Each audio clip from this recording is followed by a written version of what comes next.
The Checkpoints is presented by pharmaceutical company GM Pharma.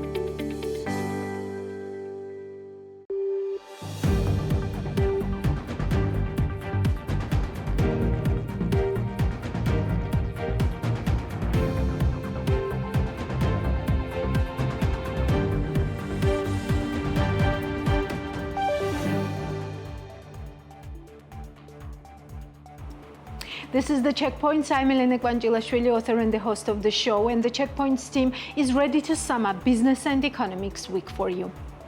The international company Aimbridge Hospitality EMEA entered the Georgian market in 2023. BMG attended a meeting where one of the largest development companies in Georgia and the region, Alliance Group, signed a management contract with Aimbridge Hospitality to operate its Alliance Palace Apart Hotel. This time, Georgi Sakadze reached out to Armin Eberhard, Vice President of Operations for Eastern Europe. He will tell you a news story.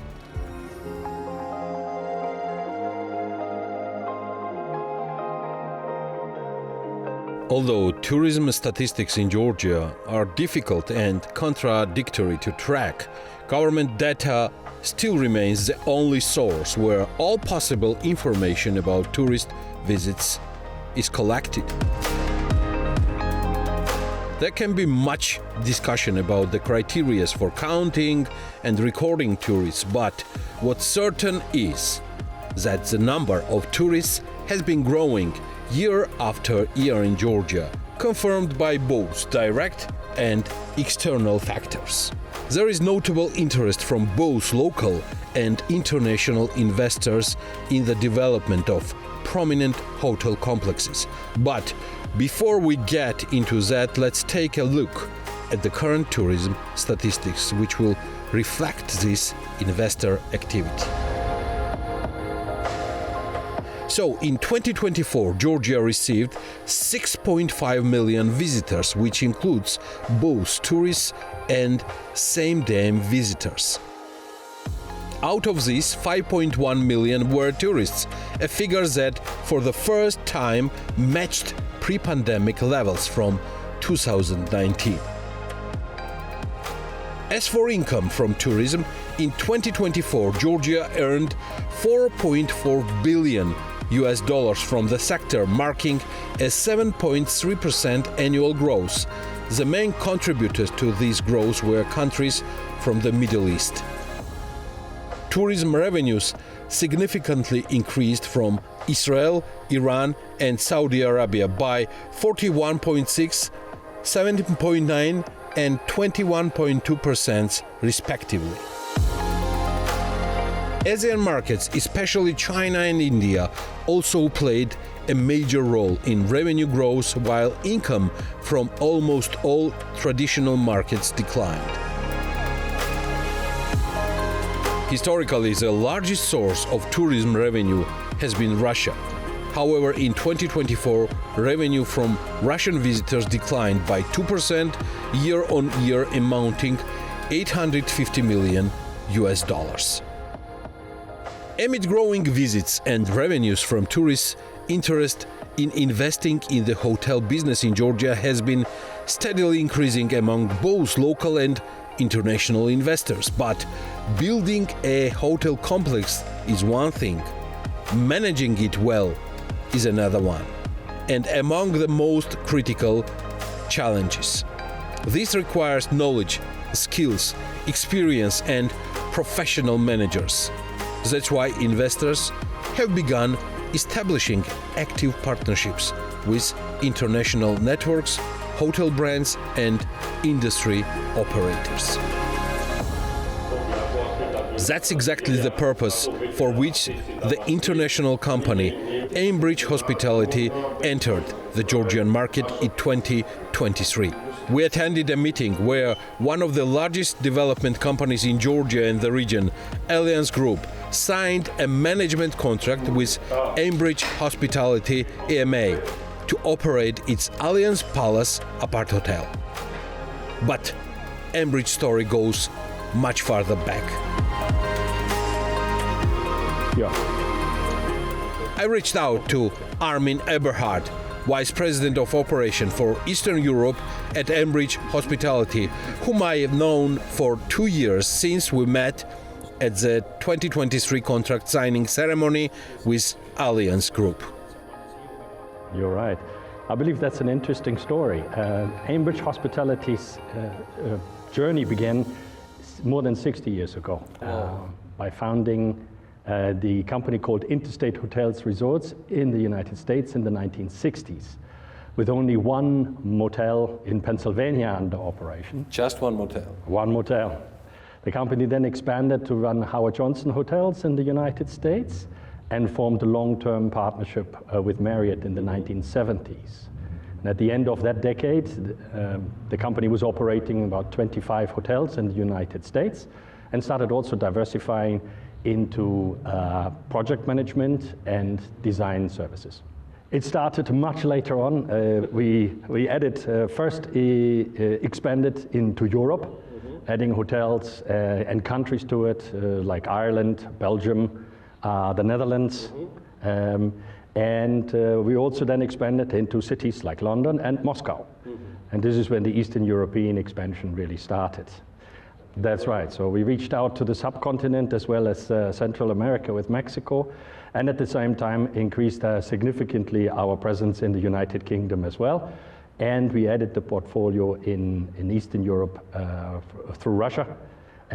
Later on expanding into CIS and Caucasus regions in the years between 2011-2018 by opening properties for owners in Kazakhstan, Uzbekistan, Belarus, and also in Yerevan, Armenia.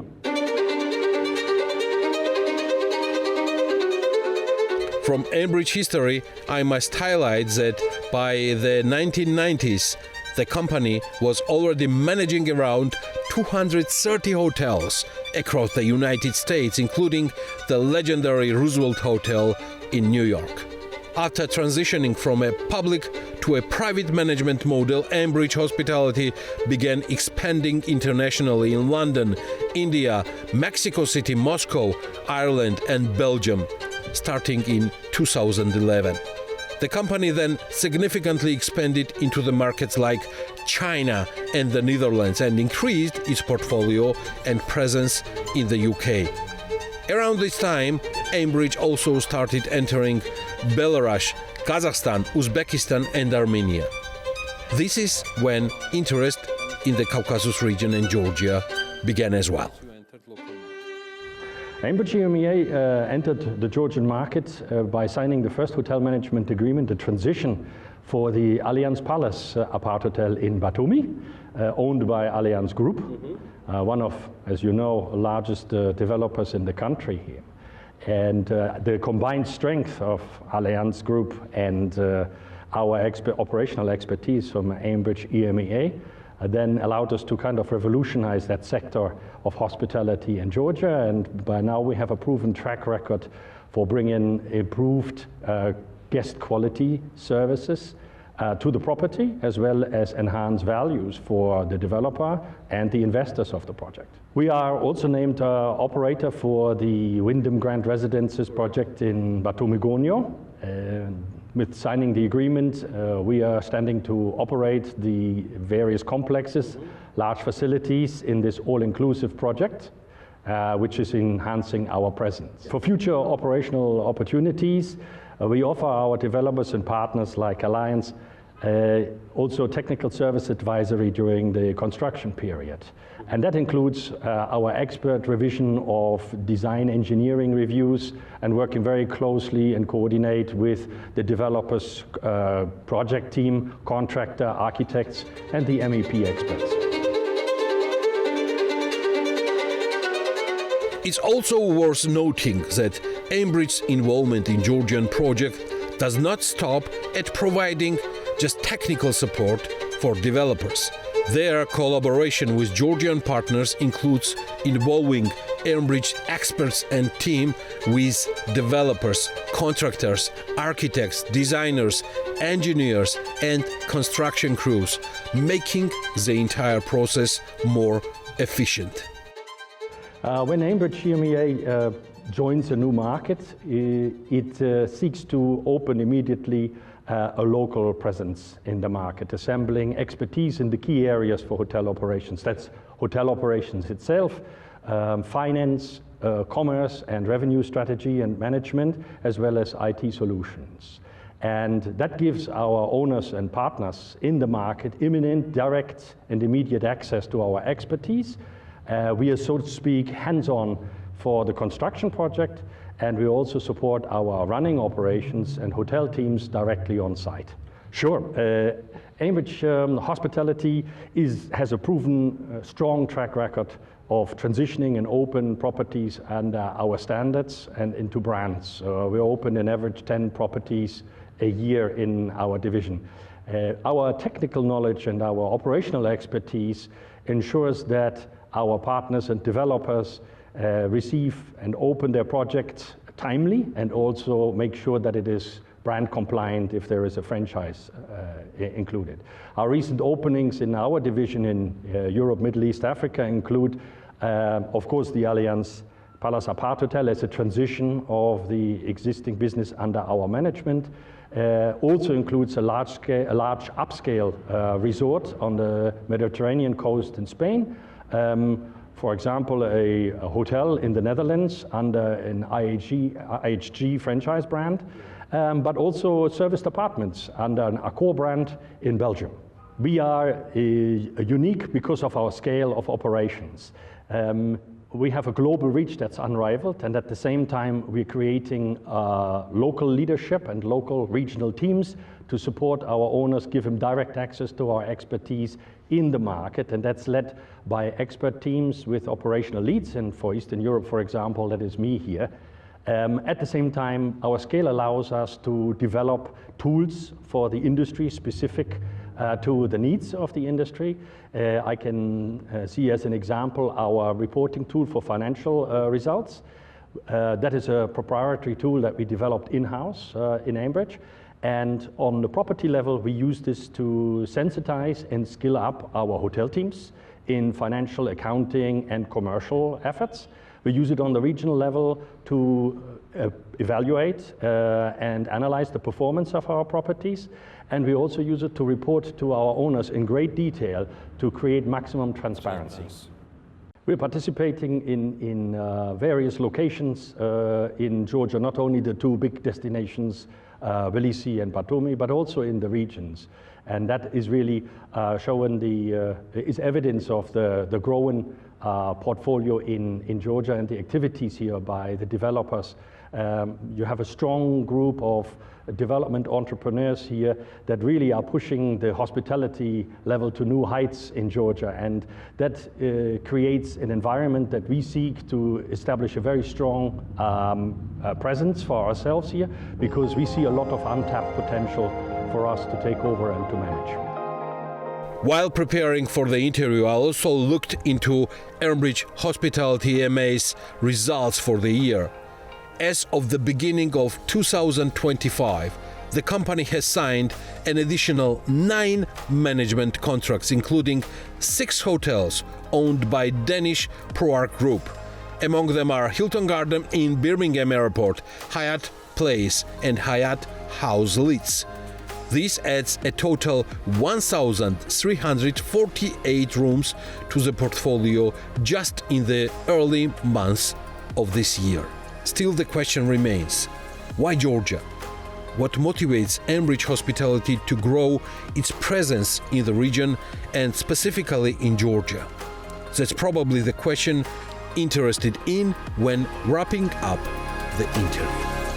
Very much so, Georgi, absolutely, very much so. We see this as untapped potential, and we see tremendous growth. The energy that the developers bring into this market, pushing the government, pushing the regions into new heights of hospitality in size, in facilities and infrastructure as well, is very interesting for us to be part of that journey. And that's why we're seeking to establish a strong presence here. Georgia has adopted a European style of business. It is very much opened to the fact that tourism is an important factor of the growth for the country, therefore reducing entry requirements for the international travelers from many countries. We see the demand growing. Georgia, in its efforts, to grow in this particular sphere has created more and more international interest for this destination. And it needs international expertise like ours to match the supply that's being built here with international demand to bring into the country. At the same time, we see very much that there is a hand-in-hand between the government's efforts and the individual entrepreneurs, as well as the financial institutions, to drive development in the country, in the various regions. This brings job opportunities, not only in the big cities, but also in the countryside, and that brings wealth. The interview with Ehrenbridge Hospitality EMEA's Vice President of Operations for Eastern Europe concludes here. However, the company's story continues, and right after this conversation, another chapter unfolded, reported by the Georgian government. 60 million USD investment will bring a 5-star Windham Grand multifunctional balneological complex to Borjomi, Georgia. A symbolic capsule was also placed at the foundation. According to the Ministry of Economy of Georgia, the Windham Grand Borjomi project is being carried out by New City Development and APCO companies in cooperation with Windham Hotels Resorts and global hotel management leader Ehrenbridge Hospitality. Look forward to telling you more stories like these about exciting collaborations and projects in Georgia. Success stories should be shared.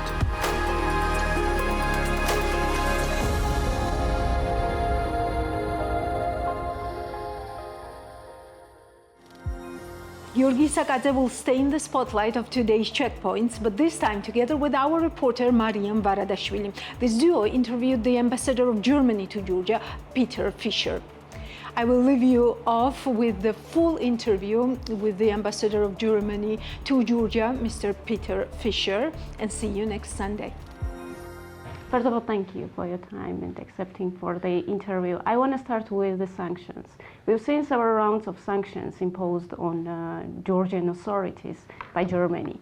What is the exact number of individuals who have been sanctioned, and can we expect that this process to continue, particularly if we take into account that current Georgian government still continue to adopting repressive legislation against NGOs and the independent media? Well, thank you for having me on, Mariam. It's a pleasure to join you. I don't like to start with sanctions. We don't like to impose sanctions on anyone. So I'll come to sanctions, but just explain what happened. And if we go back to 1991, 1992, Georgia became independent.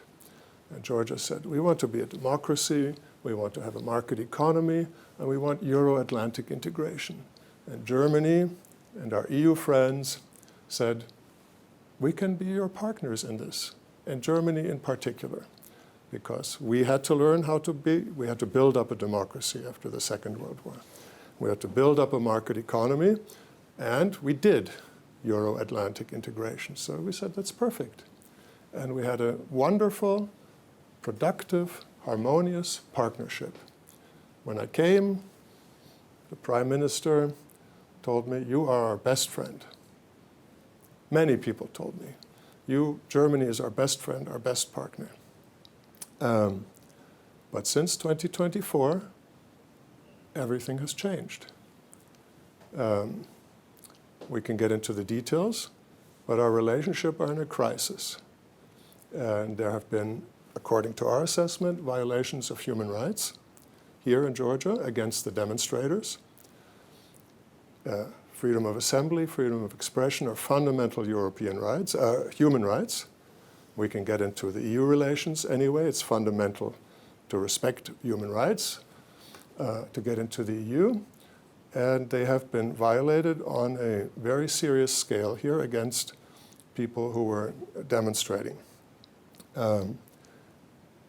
And our policy and our thinking and our legal, thought is that human rights are not an internal affair of any country. There is a global standard for human rights, and we have the right and the duty to protect human rights everywhere. And that's why we imposed sanctions, and we imposed on 13 Georgian individuals, 13, an entry ban. While moving to sanction part, I still want to clarify one moment. You mentioned and remembered the period when during the meetings Germany was identified, said as our main partner, and this is historical reality. Yes. After 2024, or before 2024, maybe it's some months, did this, I mean, negotiations I cannot call, conversations continue? Why the relations went to crisis, or it's just conversations through media between yourself? We're not having any direct conversations right now. Any direct conversations? The European Union has a guidance for European Union institutions and member states not to have high-level meetings with the Georgian government unless they serve to resolve the current crisis. And Germany and most European member states are following that. Just look, last time we had a high-level meeting was when the Prime Minister was in Berlin before the Georgian elections. And just to say, the sanctions that we imposed are on 13 individuals who we assess to have been responsible for human rights violations in Germany, and it's an entry ban. That just means we don't want human rights violators to visit our country. You are the best person. You're the best person, in my understanding, to clarify why these sanctions, personalities, we don't know their names and surnames. And at the same time, could you be so kind to explain what kind of form of transparency is this when we don't know in names and in face those who are sanctioned? So we feel we have a legal duty to protect human rights worldwide, and sanctions are a signal. Yeah, we're signaling to Georgia, we see there's human rights violations, we disagree profoundly with that, we signal to you, please stop this activity. We also have laws in Germany for the protection of personal data, and that's why we don't publish the individual names. Georgian government knows the names, we've told them the names, and the names have been published here in the media.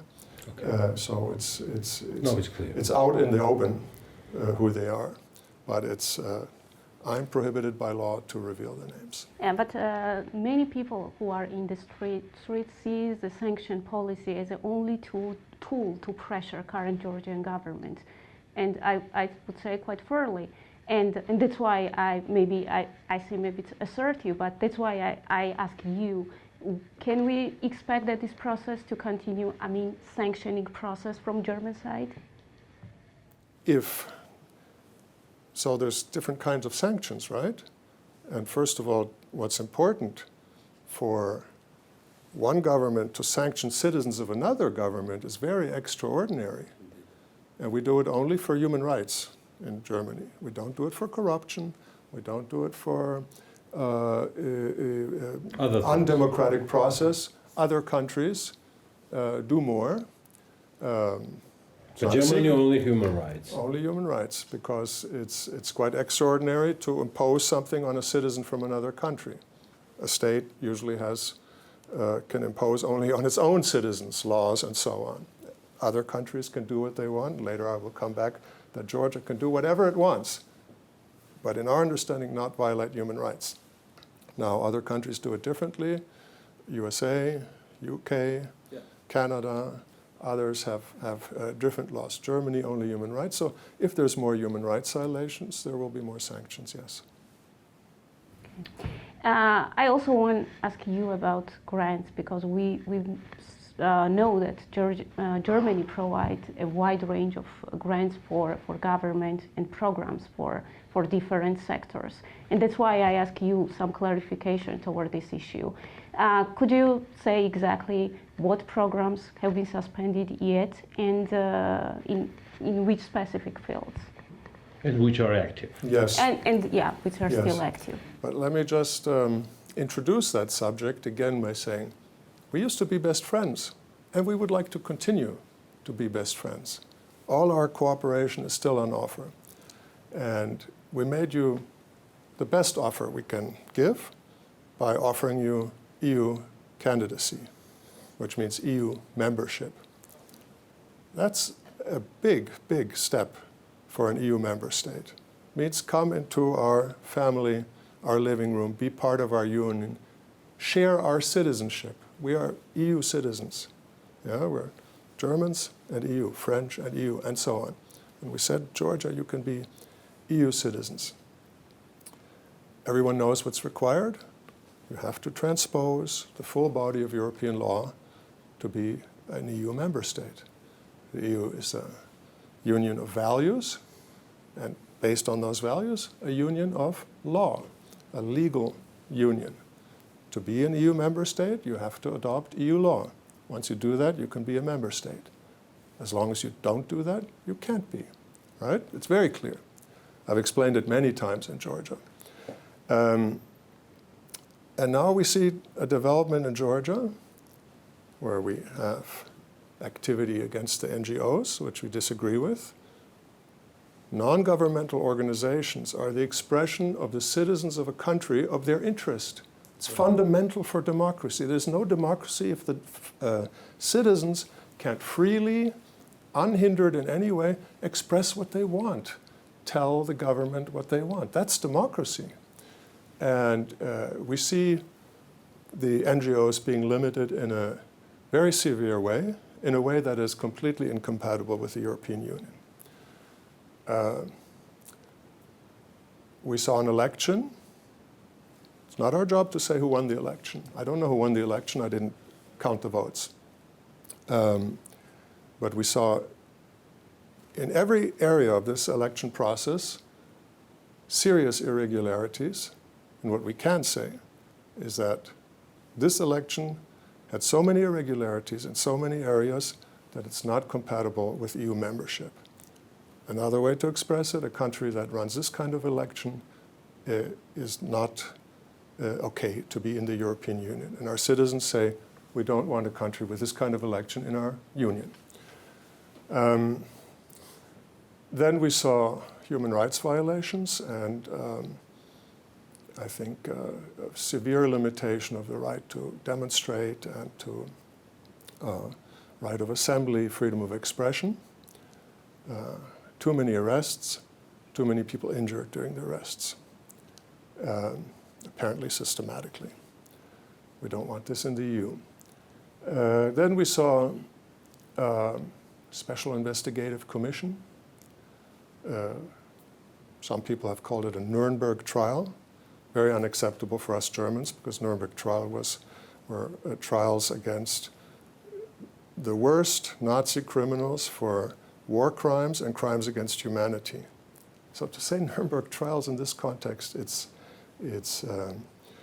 respect less against the victims of the Nazis.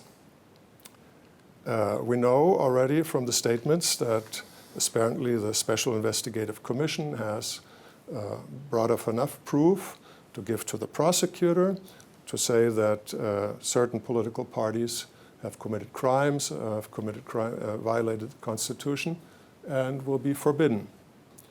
Then we have an education reform for good Georgian values. NGOs, the people on the streets, the political parties, education for the media reform, which we can expect that independent media will disappear largely from here. You mean this broadcasting? Broadcasting law. I don't know what it is. They say it's, government says it's British. I'll wait to see what it is. But if you have NGOs, people on the streets, parties, media, education system, That's not what's left of a European-style democracy, which is liberal democracy. Not very much. So our whole policy is trying to signal to the Georgian government and the Georgian people that if you want to join the EU, you are very welcome. Everyone knows what's required. Let's work on that as we did for 30 years. That offer is on the table. If you don't want to join the EU, and the facts seem to indicate that because the actions are totally incompatible with joining the EU, why don't you just say so? Please inform us. We can save ourselves a lot of trouble. Joining the EU is entirely voluntary.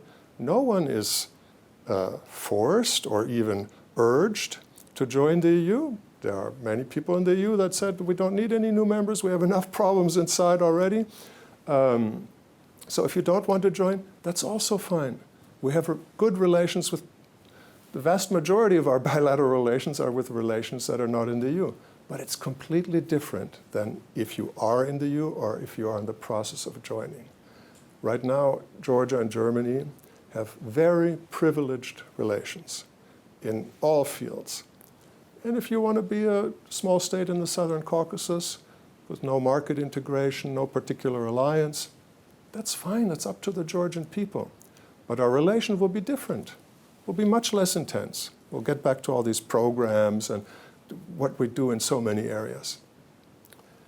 And if on top of that, you want to not be in the EU and you want to be a state that stays under human rights and democracy standards as Germany understands them, that's not fine. But of course, Georgia can do it. We don't impose our will on anyone. But again, we will have different relations, and they will be much less. Yes? We have an embassy in North Korea. So just to take perhaps the worst example, we have relations, but they're not the same as with an EU but candidate. the vast majority of Georgians want to join European Union and the European integration process. Maybe that's the difference, yeah? Yes, but there really I have to say, that's the business of the Georgians. I'm telling you what's on offer. We already made you the offer, right? And how you get there is really your business. So what we're signaling are there's three options. EU path, super tight relations, ending in EU citizenship for every Georgian citizen, for all your children. On the way, pre-accession aids. Look what we're doing with Moldavia and with Ukraine. Look what we're doing, what we did with the Baltic countries, Poland, Czechia. Look at the transformation. That's on offer. Non-EU, fine, but much reduced, much relaxed. Georgia is a small country. It's pretty far away from the European Union. Market is small, business. And if on top of that you want to have democracy and human rights standards that we can't accept, then our relations will be quite loose. So we're trying to signal that. And so what did we do? Human rights, we sanctioned 13 people. Development cooperation, we have a giant portfolio here. What is the exempt number? Can we Georgia clarify? is basically oversupplied with German aid. I'll just speak about German aid. Sure. I mean, look around. Everywhere you see signs, cooperation with Germany, with Sweden, with any country, US aid. I don't know whether the Georgian parliament still has on their website the US aid sign, but it was there for the longest time. I went skiing. The ski school had US aid. So everywhere is this aid. I forget the exact numbers, but we have over €1 billion that we have euros that we have brought here. We have an active portfolio of over, I think, close to, careful with the numbers now, I didn't bring them with me, but maybe 800 million euros ongoing projects. What we did do to signal, what are these? These are the three options in front of you, Georgian government. Please tell us what you would like. Right now you're on a course where we're reducing. We reduced 237 million euros worth of planned projects. We put them on hold. They can come back, but right now they're on hold, and they were for expansion of the electricity grid here. Large parts of the Georgian electricity grid were financed with preferential loans from Germany.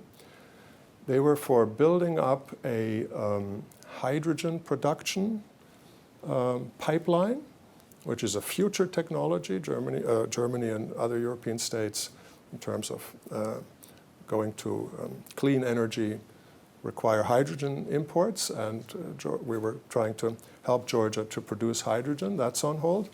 And the third one was for the next phase of Batumi water. Batumi, if you turn on the tap, it's co-financed by Germany. What's left? What's on track still? Which programs? Many, many things. In our development cooperation, we have certain core areas. Vocational training. I think vocational training is of fundamental importance to Georgia for your economy, just for people to be better trained electricians, IT people, that's non-university training. We have nature protection. Most of the natural parks here were ongoing. Yeah, I mean, we're not dumb. We don't want to blow our investment, right? And we haven't stopped, relations with Georgia. We haven't stopped friendship with the Georgian people. We have a crisis with the Georgian government, but there's many crises in the world. We have to deal with it somehow, right? But how we deal with it, try to signal there's a crisis, and we explain how we can get back on track. So vocational training, natural protection, energy, and electricity development, and urban planning. We have big urban planning projects with Tbilisi and Batumi. You mentioned about investment. Yes. In absolutely different area. I'm talking about direct financial and economic investment, let me say so. What's the status of it right now, so? And at the same time, which sectors were or are still interested to be a part of Georgia economy, and how this crisis relations reflects on?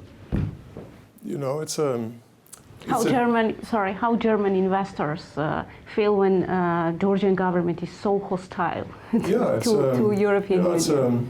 It's a tough question because I'm not Global War Party. I'm not deep state.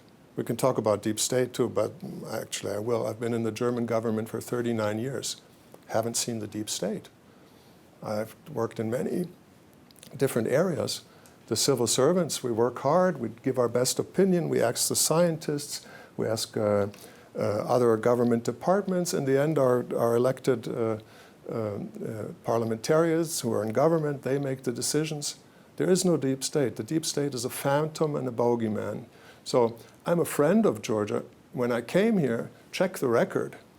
I encouraged people. I said, Georgia is on a path to the EU. And I said, these areas could be interesting. I wish there was more investment. So as economic and business people, you understand the concept of opportunity cost.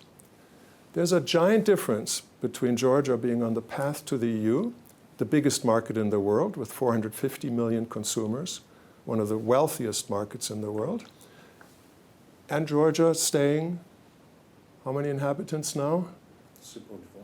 3.5, going down.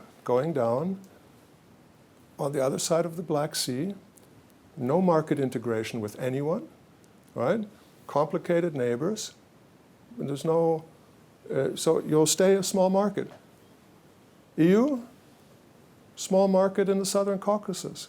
It's a giant difference from an investment and also trading point of view. Of course, it's difficult to get in the EU. Of course, there's costs. But again, compare the Baltic countries. Like Georgia, the Baltic countries fell out of the Soviet Union and fell into a deep black hole. Economy was smashed, political system was gone, people emigrated. It was a big problem. Look at them now. That could be Georgia. Look at Poland. That's our neighbor in Germany. Poland was a gray, devastated by communist economics area. Go to Warsaw now. It's a modern, advanced European world city. People are moving to Poland. So that's the opportunity cost. And Georgia has the strategic outlook of the Middle Corridor. Georgia has potential for renewable energies. Georgia has potential for tourism, for agriculture, but the potential is giant if you join the EU, and it's very small if you don't. And if, I said, you could be EU, you could be non-EU Southern Caucasus, or you could be non-EU Southern Caucasus plus authoritarian regime. And German investors, well, there's some specialists that say I can live in this kind of a, where I have to get the blessing from some powerful person for my investment and I can make money. There's some, but you know where most Germans invest? In the EU, because we like a liberal democracy. We like an independent justice system where we can go to court and hope that the judge can be neutral and just go by the law. We like a big market. We have a common market of 450 million consumers. Freedom of capital movement, freedom of movement of goods and service, freedom of movement of people.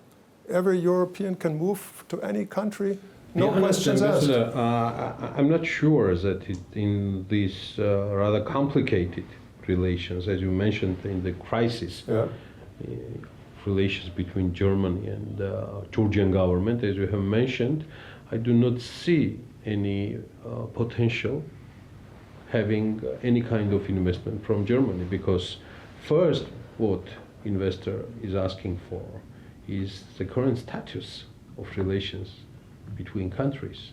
Yes. Investors want reliability, security. You know, they commit for 10, 20 years. Their return on investment doesn't come from one day to the next. It takes a while. And so, as much as I wish we were in a different situation, and as much as I worked personally, and I've given interviews, and every minister and prime minister in this country knows how I tried to promote the economy. Right now, I don't think the perspective is very rosy. And if I were an investor, I would think twice about Georgia. I want to move to one case when one of the biggest German investors in this country, as Heidelberg, was they sold their shares. And you think it was a business decision or it was something else? Maybe you know something more in this regard, because this plant, which is owned by previous partners of Heidelberg, it's still profitable. It might change the current shareholders. There are some still rumors in this regard, but I'm asking just about Heidelberg itself. It was business decision or something else? So it's not my place to comment. I work for the German government. I don't work for Heidelberg Cement. But from your question, you can draw your own conclusion. I'll leave it at that. Profitable. I think I should move to diplomacy as well, sir. Yeah. Please. I also wanted to ask you about visa-free, potential visa-free suspension, because as we know, according to Estonia's foreign minister, they are going to propose European Commission to suspend visa-free regime for Georgia. As we know, only 14 member states need to make this decision. What's Germany's position toward this issue? There was also a comment from ambassador of European Union to this country. He said that it will be punishment for Georgian people. Do you share such views? Let me be honest. In this regard, we also have some additional information from EU. I mean, that it's not just on the table, as it was during last month. It's under detailed discussion, let me say so. I'm just trying to be as much diplomatic as you are. So just to, return to what's happening. Please. We turn from an excellent relation with the biggest prize, available. We gave you candidacy to the EU. And since then, the relations have gone straight down in an extraordinarily high speed, and we're now in a crisis. So we're trying to figure out what to do. We would love to get back to where we were before. What's the price of it? To go back? Well, I'll tell you, but no one wants to punish the Georgian people. However, the visa-free regime is a great privilege. Most countries don't have visa-free to Europe, to Schengen. They have to get a visa. That's normal. That's the normal case. Georgia is enjoying a privilege. The visa-free regime is for very like-minded countries that are free democracies, where human rights are respected, where we don't have a migration problem. So we have to look, is that condition still true or not? And that's the process we're in. We're having a look at it. We love for Georgian people to come. It's in our interest for Georgian people to come. But if a country changes the foundation, and there is a migration issue that is a burden for us, then we have to reassess. It's normal. Okay. Do we need, or do we have any kind of solution, or maybe some measures which might be taken in reasonable ways? Or what? It really depends on what, I'll just say Georgia. You know, I know it's hard to say Georgia. I'm with the government. I deal with the government, right? There's a government in a country. Yeah. I'm talking about the option, or how to say it. So we need to talk how to restart our relations. Mm-hmm. How is that possible? You mentioned about the EU position right now, that the direct relations are suspended. Yeah. How to restore them? How to restore them? If Georgia wants to get back on the European path, they have to pass legislation which is in accordance with European law, and stop passing legislation which is in contradiction, in severe contradiction on fundamental areas of justice and human rights and democratic, we say democratic freedom rights. Europe, the default is freedom. Yeah? Take all this NGO business. Now so I said, NGOs are fundamental for democracy. In a democracy, the citizen has to say, I want more tax, less tax. I want more roads, less roads. I want this for my schools or that for my schools. I want relations with this country or with that country. And the governments react to that. And the people elect their governments. Of course, the citizens don't do that individually. They form groups. And the group can be for preservation of the clean river in my neighborhood, for putting up a new kindergarten in my village, for women's rights. It can be for traditional Svaneti hat making, but it can also be for anti-corruption, election integrity, LGBTQ rights, other minority rights, against violence against women, whatever you want. And in Europe, the default is we want that to happen. Now here we have the transparency law. Mm-hmm. We have the so-called FARA. Upcoming so-called grant. They're moral. And now we have this grants law. So none of this is by default for freedom. None of this is choosing an option which is easy on the NGOs. If this law is enforced, you as the grant issuer need permission from, we'll need permission from the government, yeah? Yeah, we have to see the law. We're studying it. I think we'll probably ask the Georgian government, what does it mean for us? And I learned that in Pakistan it's that way. Pakistan, you have to, every grant you give, you have to permission. You have to get a permission. I didn't know that. Yes, but if that's what you want, fine. We'll deal with it when it's there. But it's not what we used to have. It's not a privileged partnership of deep partnership going towards the EU. being put under general suspicion. Our grants are dangerous. On the car, on the way over here, I read the announcements in a certain media channel, and I think I saw 10, and 8 out of 10 were about the danger of foreign involvement, the deep state, the European bureaucracy, Georgian sovereignty is being undermined, Sovietization of the European Union. You're still reading it. Where have we landed? A little bit more than 1 year ago, we were best friends. And now we're Soviets, we're deep state, we cross every line. I have troubles imagining that anyone who is sincere really means that, and that anyone who is reasonable and halfway informed can really believe that. I want to move to German reality. You still have some questions in regards to Georgia? Yeah, I just want some kind of sum up. So, do you still see any potential of still cooperation and negotiation with the current Georgian Dream-led government? The ball is in Georgia's court.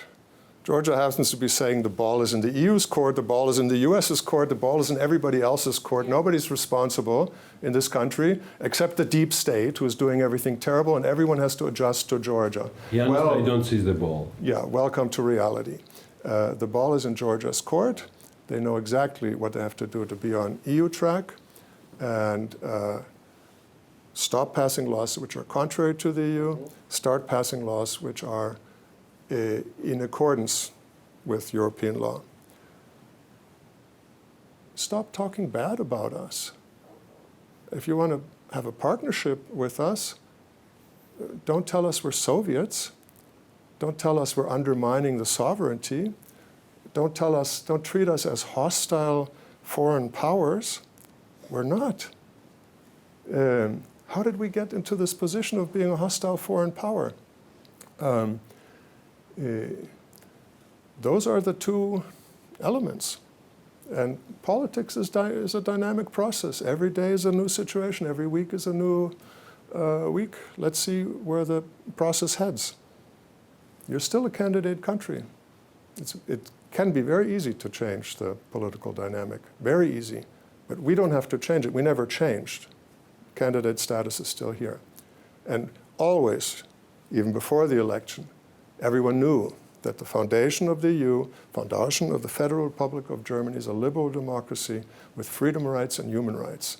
And when we see a country that deviates from that, we speak out. Everyone knew that before. Everyone knew when you got into this business. I mean, some of your leading people studied this in Germany, on German scholarships.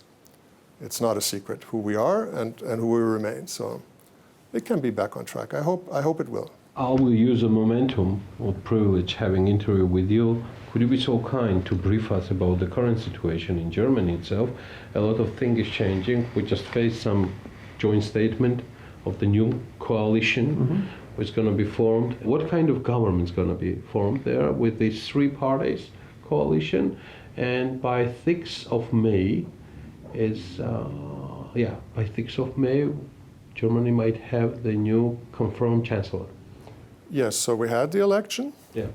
So what usually happens in Germany is we don't have one party that has more than 50% of the seats in parliament, right? That's what counts. So they have to form a coalition. They have to have one other party or two join them to form a majority.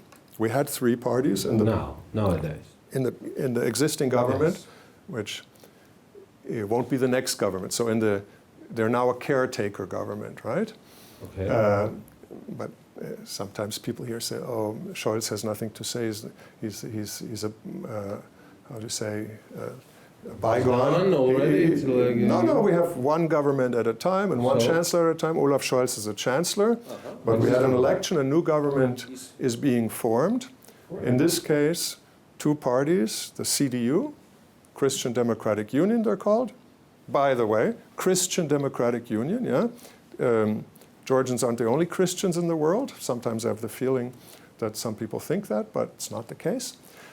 Which is, we can say, center-right, and has a long tradition many chancellors of our country, and Social Democratic Party, which are center-left, are forming a coalition, and what just now came out is called the Coalition Treaty.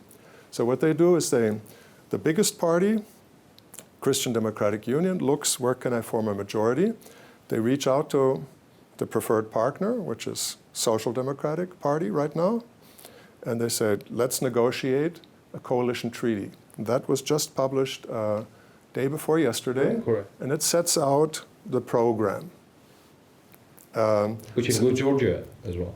There's 2 sentences on Georgia.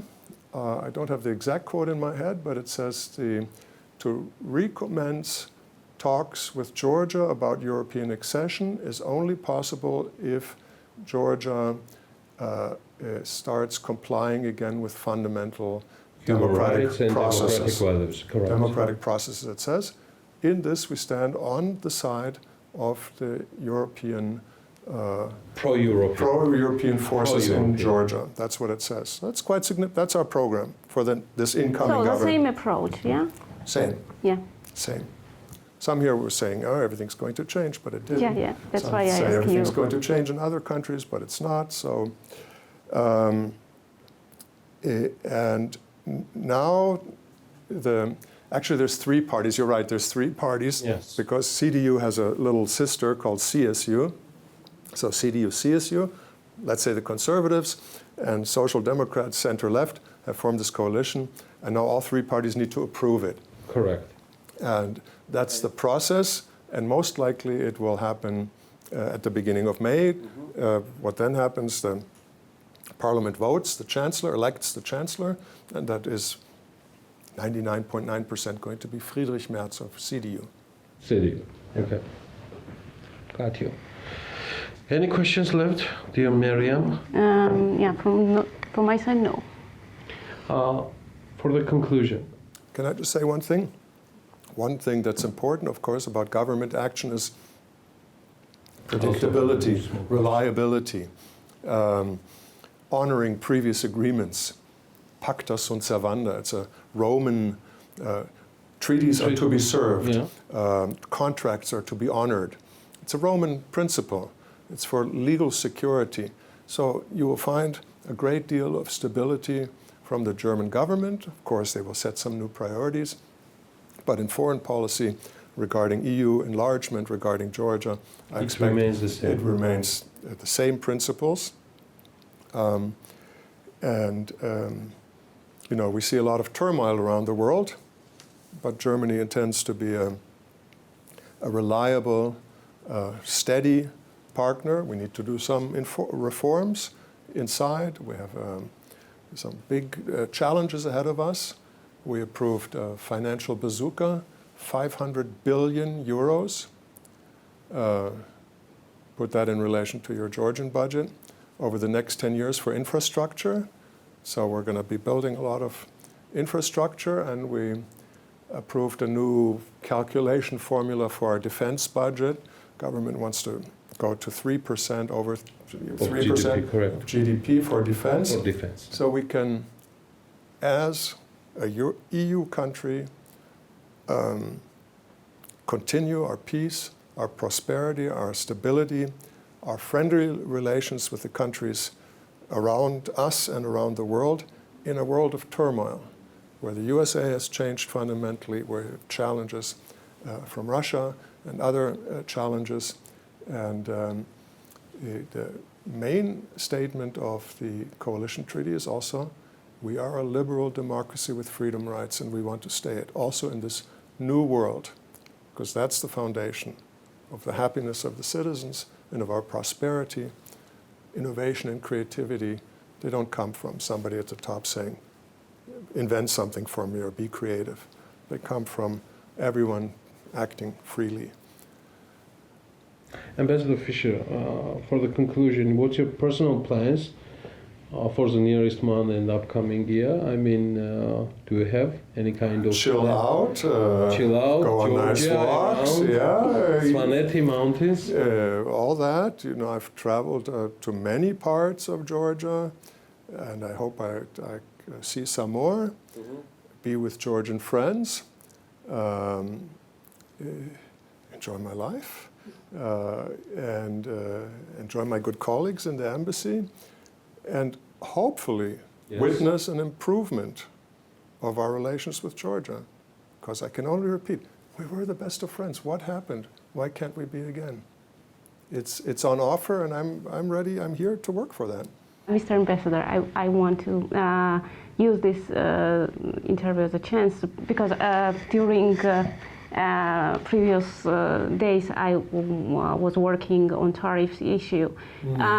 What's your assessment? How European Union will cope with all these tariffs comes from your, I would say, historical allies and partners from U.S.? Well, we think in general free and fair trade is a good thing. Tariffs bring a net economic loss to all concerned. We don't think that this decision was good for the global economy. These decisions, because they're going back and forth and on and off and up and down. Reliability, predictability, that's what business people want, right? Pacta sunt servanda, stick to your contracts, honor what your previous government did. Every government can change, but don't change everything overnight. It's not necessary, right? And so the tariffs will create economic harm, and the EU will know how to deal with it. We don't want an escalation. We don't want a trade war. We're always ready to negotiate, but we're also ready to defend our interests. So we're a strong union of 450 million people. Germany is the third largest economy in the world.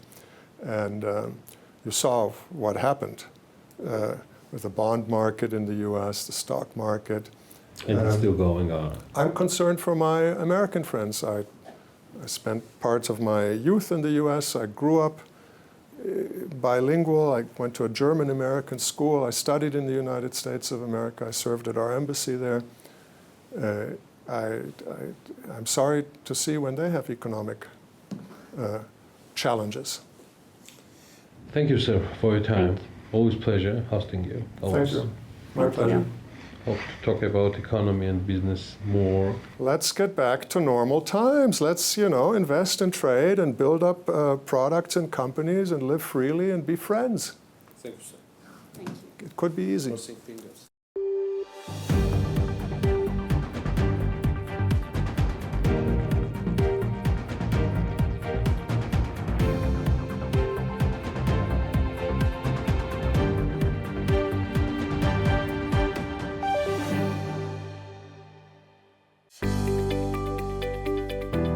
The Checkpoints is presented by pharmaceutical company GM Pharma.